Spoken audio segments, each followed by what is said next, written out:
Well, the defense looked pretty darn good in the spring game on Saturday, and the individual players who made up that performance, yeah, there were a number of guys that were really impressive. Here we go.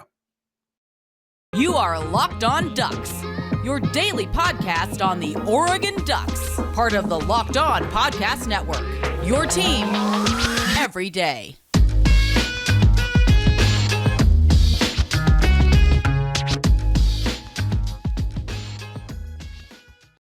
Yes, it is that time once again for Locked On Ducks. I'm your host, Spencer McLaughlin. Thank you so much for making this your first listen or your first view of the day. Part of the Locked On Podcast Network, your team every day, and your number one source to stay up to date with the Ducks. If you haven't already, like, comment, subscribe, please, and thank you wherever you listen to or watch this show. We're over 2,400 on YouTube, so let's go to 25. Their only way forward is up. There's no going down. There is only up. And that's what it looks like for Oregon's defense as well, that they're trending in the upward direction, which is what we wanted to see. There was more physicality, there was more speed, there was more disciplined football, not a lot of penalties, pass breakups.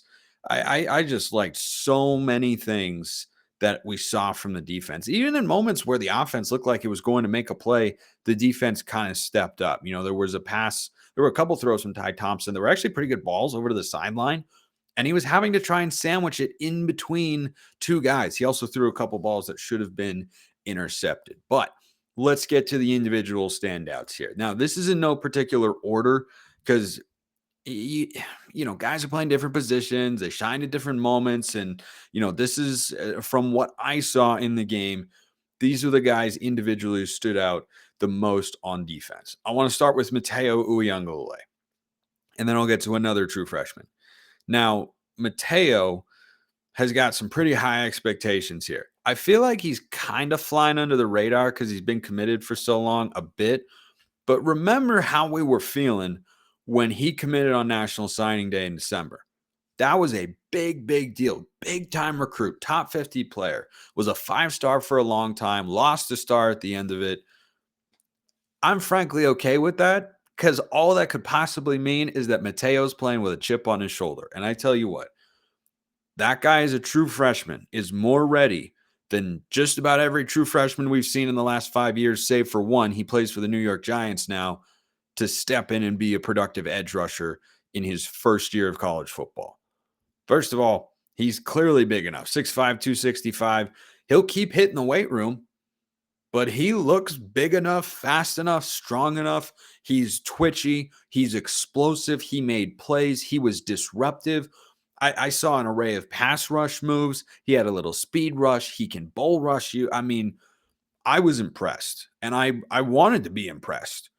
So I was looking for evidence, going into it to try and confirm what I was hoping we would see. And I didn't have to look that hard because that's a position of need for Oregon. They need more productive edge players, and I think they've got them. I think they have, based on what we saw in that spring game, dramatically upgraded. Mateo, I thought, looked more than solid. Is he a snap one starter? Maybe not.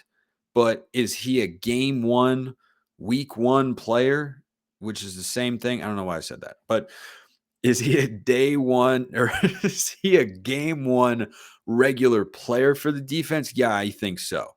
Now, he was going against some offensive linemen who are starters. He was going against some offensive linemen who are not. I think he's going to have to show he's got the, run stopping potential of a Mace Funa, but I think from a pass rush standpoint, I think his upside looks really, really good. Speaking of defensive players who stood out, I mentioned Mace Funa a moment ago, who looked like his Holiday Bowl MVP self. I mean, on the very first play, he almost made a house call. He looks disruptive. He's, of course, very big, physically ready, been there for a long time. I think his instincts are looking better and better. He batted a couple passes down. He was getting pressure in the backfield. He's always been a good player at that edge spot against the run. Remember what he looked like in the Holiday Bowl. He didn't take home that Holiday Bowl MVP award by accident. And that was going against starters, not second string players in the spring game. And if he can keep being that sort of player, disruptive, instinctual, big and strong, that's a guy you want to have out there.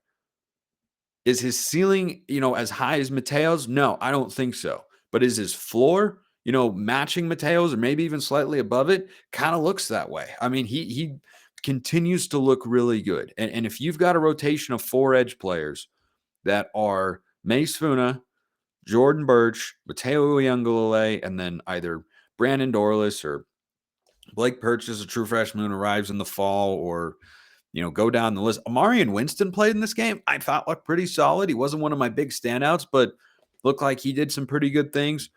I think Oregon is upgrading at the edge position from a depth and talent standpoint compared to what they had from a year ago. Another true freshman that I got to get to, Cole Martin. Holy smokes.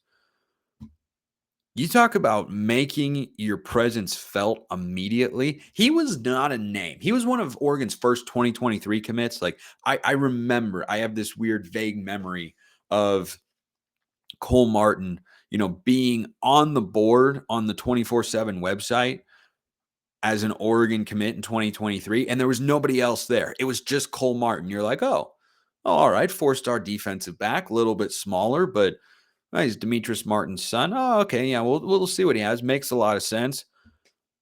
I was not eyeballing him coming into the spring game. Go back and listen to the episodes that I talked about previewing the game. I was talking about other corners, and I wanted to see this guy, and I wanted to see that guy, and this player, and that player. And Cole Martin, I don't know that he ever crossed my mind. But he's crossing my mind right now because he looked outstanding. Is he a little smaller? Yes, he definitely looks more like a nickel corner, but boy, he looks like a good one. Chris Hudson is entering his 3rd year with the Ducks. He was their 2nd leading receiver a year ago, and Cole Martin was putting the clamps down on him. That play I mentioned where Ty Thompson lobbed a nice ball to the sideline, sandwiched it in between the safety, Brian Addison, who was coming over, and Cole Martin. Hudson makes the catch, but Martin has the awareness to push him out of bounds. Those are those little coach's kid things. Those are those little elements where you look at and go, never give it up on the play. Coach's kid sort of trait. And I tell you what, he looked instinctual. He looked fast. He looked like he belonged. That was the biggest thing. The defensive back last year, who I thought in the spring game looked like he belonged? Jalil Florence. Now, Florence has got a lot more size than Cole Martin does, but Martin has got some serious speed. Like the punt return he had, now I know they weren't, doing that sort of stuff. I think it was live, actually. I wasn't really clear on that, but regardless, when he got that punt, took off running, I was like, whoa, that's a guy who is moving with some real velocity there. And I thought he was really impressive. And just looks like a guy. I think he could, at his size, I think he could be Thomas Graham, but faster. That's what he looks like to me. And Thomas Graham was a really, really good corner for the Ducks. I mean, 2019, that's the last great defense Oregon had. Thomas Graham was at the middle of it. You had Javon Holland out there. You had Diamador Lenore on the other side. You had Kayvon Thibodeau. You had Troy Dye. That was a great secondary, and I could see Cole Martin being a part of one in the next couple of seasons. Might be hard for him to see regular playing time, but man, I was really, really impressed with him. Not the only guy I was impressed with. Some linebackers that looked really, really good, and they stood out in a big way. I wouldn't have bet on them being impact players at FanDuel. I don't even know if I could have, but I can get everything else at FanDuel because you can make a fast break to FanDuel right now during the NBA playoffs. Right now, new customers get a no sweat first bet up to $1,000. That's $1,000 back in bonus bets if your first bet doesn't win. They've got great promotions every day. They've got a safe, secure, super easy to use app. You get paid instantly. There's no better place to bet all the playoff action than America's #1 sportsbook. NBA, hockey, whatever tickles your fancy, they've got it over there. Visit FanDuel.com/lockedon. Get a no sweat first bet up to $1,000. That's FanDuel.com/lockedon. FanDuel, official sports betting partner of the NBA. All right, let's talk about the linebackers. Actually, before I do that real quick, A thought on another defensive back. No, I'll circle back to him later. Okay, a couple linebackers who stood out to me. Jamal Hill. I loved what I saw. I mean, he looks bigger for sure. Not only do I not feel like he lost speed in adding that weight, I feel like he gained some, but there doesn't look to be a super steep learning curve for Jamal Hill changing positions. He seems to pick that linebacker thing up pretty darn well. That play he made, I forget which quarter it was in, but Oregon ran a fly sweep to, I believe, Tez Johnson and Jamal Hill as one of the two linebackers. I think he was out there with either Bossa or Devin Jackson at the time. He ranged all the way to the side, beat his offensive lineman to the spot, made the tackle in space for like a 3-yard gain. That's a play that I feel like a year ago would have gone for 7 or 8 yards. And there were other instances, in coverage. He looked pretty good matching up with tight ends, something that he's done a lot from his time playing safety the last several years. But his instincts, he looks fast, he looks instinctual, he looks like a real linebacker out there. I was mighty impressed with Jamal Hill. I really, really liked what I saw from him. And Oregon needs that, right? I mean, we all agree the linebackers have got to be more productive for this defense to reach its full potential this year. And look, you lose a staple of the defense in Noah Sewell, but you bring in Justin Jacobs. You hope Jeffrey Bossa can take a step.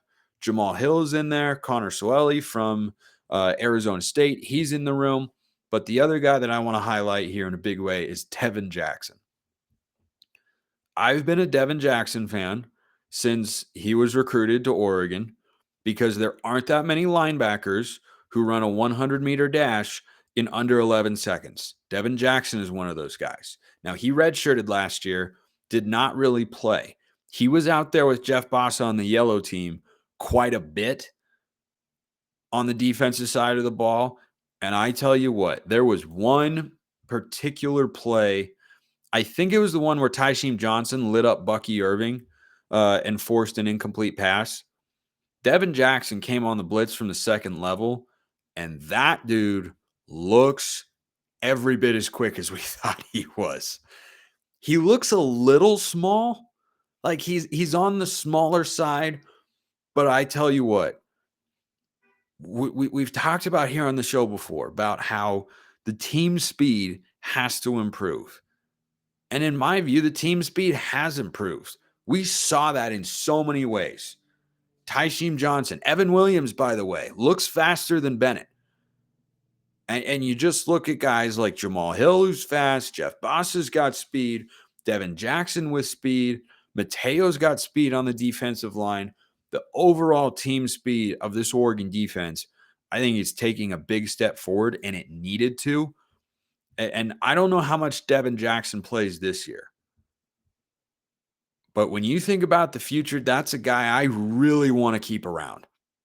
I do not want to lose him to the portal. That he looks like a really special athlete in that sense. And Lanning talked about him a bit after the game, said he's getting a better feel for it and, understanding what his role is, what he needs to do, fully comprehending the position and everything like that. I think his ceiling is really, really high. And I think he could be one of those high school recruits that's highly rated coming out of high school, doesn't play right away, and then when he pops, he really pops because I really like that burst that he showed. There are just not that many linebackers who can do that. There just are not.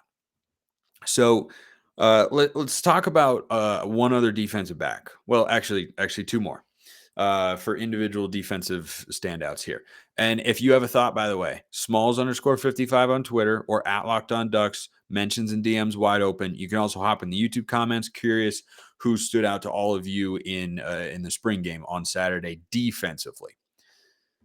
Dante Manning, to me, is a guy that everyone keeps picking as a, pick to click or a guy who's going to pop or a guy who's it's finally going to come together for. It still could by the time September 2nd rolls around. That's 4 months away. We're getting there. We are getting there. I saw in the spring game the same player that Dante Manning has been the last couple of years, which, by the way, is a serviceable corner who will make plays, who's a twitchy athlete, a great blitzer because of his elite speed, by the way, good size, good athleticism. I saw him make a great play in the end zone against Justice Lowe, who's not a number one or even starting wide receiver at this point in time, but still, it was a nice play. I've seen Dante Manning make great plays over the last several years, but I also saw a number of instances where you're left wondering, why does a guy of Dante Manning's athletic caliber get beat in the way that he does sometimes? Like, how did that receiver, regardless of who it is, generate 4 or 5 yards of separation? So I think Dante Manning, to me, I'm not expecting him to make a big jump. I think he's the same player, which is a fine player, by the way, right? Not the guy we were hoping for when he came out of high school in the class of 2020 as a 5-star corner, highest rated DB in Oregon's history. But I don't see, or at least I didn't see on Saturday, a guy who is making leaps and bounds of improvement. And I did see that with some other players. I thought Jeff Bassa did a lot of things pretty well. I thought he looked bigger, was not getting run over as easily, was still showing some sideline range, solid in coverage. So I think that other guys I see taking those sorts of steps, even a guy like Troy Franklin, who I talked about in yesterday's show, was really, really good. And I still saw Troy Franklin look like an even better version of himself. I think Dante Manning looks like the same player that we've had for the last several years, which is fine, but I'm not going to expect him to suddenly be an all conference caliber corner. I would love to be proven wrong on that sense, because if he did reach his full potential as a DB, could be an elite shutdown corner for the Ducks. Last one. And look, you talk about a guy who was way off my radar and not even on it. I'll be honest, hadn't really even heard of this guy before. Like, Cole Martin was someone who I knew, but wasn't thinking about going into the spring game. Where did Bryce Betcher come from? He went to go play baseball after the game. He subbed in a right field later in the game, is what I heard Jared Mack say. And look, I don't know if he's going to actually be on any depth chart here, because you got so many names in front of him. You got Evan Williams, you got Tysheem Johnson, Brian Addison, Steve Stevens. Now you've got Cody DeCambra in there, who had some nice moments in the spring game as well, by the way. He was number 31 in green.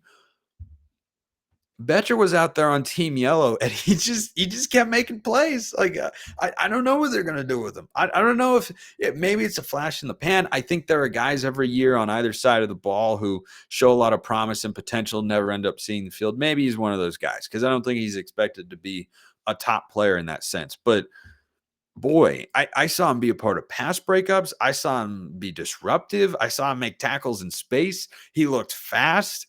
He looked like he belonged out there. And he definitely was a standout to me. Another thing that you can do on YouTube or Twitter, in addition to dropping thoughts about who stood out to you in the spring game, is ask questions. I love mailbag questions. I've got plenty of them in here right now, which I will continue to get to as the shows roll on, because the shows do roll on Monday through Friday. Going to be doing my very best to stay daily all throughout the summer as well, and appreciate all of you everydayers out there for continuing to support the show. But my man Blazer Duck, who is like top tier question asker. I mean, first of all, comes up with outstanding questions. Second of all, sends in a bunch of them. Every thought that he's got, he shoots my way. And I absolutely love it. You can do that as well. Again, YouTube comments, Twitter at Smalls_55 or at Locked On Ducks. Let's get to our almost daily Blazer Duck question here. He's asking for something pretty simple. The 3 biggest offensive standouts, the 3 biggest defensive standouts from the spring game. Now, I'm going to give you time to guess in your head, based on how I've discussed the defensive standouts, who I think the top 3 might be. Not necessarily a for sure ordeal that they will become regular players or starters, but kind of hinting at that and such. But so to do that, I'll talk about who I thought were the three biggest offensive standouts. Number one, Troy Franklin. Talked about this on yesterday's show. He looks like an even better version of Troy Franklin, who was a second team All Pac 12 wide receiver. I think he can be Oregon's first 1,000-yard wideout since Dylan Mitchell in 2018. I think when it's all said and done, we could look back and say he's one of the 5 best wideouts of the last 15 years for the Ducks. He is, I mean, he looks sensational, absolutely sensational. Number 2, Josh Connerly. I am a geek. Obviously, I dive into this stuff, try to keep you engaged with this team all year long. Of course, I'm going to look at offensive line play as much as I can. Connerly looks the part, acts the part, gets talked about as if he's the starting left tackle. And man, I don't think it's an accident, by the way. Did you notice who was snapping the ball to Bo Nix and who was protecting his blind side? Jackson Powers Johnson snapping him the ball. Josh Connerly protecting protecting him from left tackle. Yeah, I think Connerly is your left tackle, and I think he's ready for it. It's what he was recruited for. He looked the part. He was really impressive. He moves so well. I am all in on this guy as Oregon's left tackle. Number 3 offensive standout, Tez Johnson. We have not seen an Oregon wide receiver, or frankly anybody, make a play like that since I think Charles Nelson used to make moves like that. Maybe Jalen Redd a little bit, but I don't think even he had the twitchiness of Tez. But the explosiveness that he showed, I mean, the fluidity with which he runs. I loved the way he just made a guy miss and was able to accelerate quickly. I thought he was really, really impressive. So those are my 3 biggest offensive standouts: Troy Franklin, Josh Connerly, Tez Johnson. Now my 3 biggest defensive standouts: Mateo. Loved what I saw from Mateo. Cole Martin was so impressive to me, like I talked about, and then Jamal Hill. I thought all those guys, a DB, a linebacker, and a defensive lineman, just worked out for me that way. Those were the defensive players who stood out the most to me in the spring game. A lot of guys that deserve their due credit. I think I have given them such on today's show and yesterday's show as well. But if you think I overlooked somebody, by all means, let me know. Real quick, wrapping up today's show, Oregon did add a transfer over the weekend. Now, we've been waiting for this for a while, right? We were awaiting the transfer announcement at tight end. We're looking for a guy who, Malcolm Epps from USC would have been perfect. Barquise Gums from North Texas would have been great. They decided to go elsewhere, but Oregon has added a Power 5 tight end transfer. His name is Casey Kelly. Coming out of high school, he was listed at 6'4", 220 pounds. He was a 3-star dual threat quarterback from Mallard Creek High School in Buffalo, New York. He's the younger brother of Chad Kelly, and he's the nephew of Jim Kelly, the legendary Bills quarterback. Chad Kelly was an Ole Miss quarterback, by the way. He was a preferred walk-on, earned a scholarship last year after he had made a position change. When he switched to being a tight end, he's now listed at 6'3", 240 pounds. Over 3 years, he's played in 19 games, 28 receptions, 282 yards, and 3 touchdowns in that time. His best season was 2021. He caught 17 balls for 150 yards and a touchdown, has 2 years of eligibility left. I asked our Ole Miss host here at the Locked On Network, Stephen Willis, who does a great job, what can you tell me about Casey Kelly? He said, quote, he had hands problems last year and slipped to 3rd on the depth chart in spring. I asked him how he was as a blocker, if there was more upside to his game. He said he plays hard, seems to be a nice kid, wasn't a liability in run blocking. This is Cinderella finding the glass slipper. A guy who's not going to expect to start, who's got experience at the Power 5 level. You hope the drops don't, rear themselves and their ugly heads in 2023 for the Ducks. But a guy who can just be a depth chart piece at tight end. Because relying on a true freshman in Kenyon Sadiq, who I thought, did some really great things in the spring game, I think that that's a risky proposition. Having him there as an option, great. But relying on him, needing him, those are 2 different things, right? If he ends up beating out Kelly for playing time, okay, great. But I think this is a really, really nice addition for the Ducks. especially with the prospect of T. Ferg going to the NFL after the season, which he could. He absolutely could. I feel like this is a guy with 2 years of eligibility left. He's a depth piece tight end. I don't think he's going to expect to be super involved in the offense. I don't think Oregon needs him to be super involved in the offense, but they needed someone who they could put in at tight end, not be a liability, which it sounds like he won't be in the run game, and be able to catch some passes every now and then and just slide in and just be ready to go when called upon. And I think that Oregon found that. So I think it makes a lot of sense. There are still more transfer options out there. Gary Bryant Jr. still got an offer from Oregon, could come and shake up the wide receiver room even further. But at this point in time, this is the latest transfer the Ducks have got. They had an offensive lineman, a reserve guy, Cole Young, transfer away. They're well under the scholarship limit. No need to worry there. So this makes a lot of sense, and I think is a good move from Dan Lanning, Will Stein, Drew Maringer, the tight ends coach, and the offensive staff. I think that's enough for today. Be back tomorrow. Appreciate everyone listening. Have a wonderful rest of your day, and go Ducks.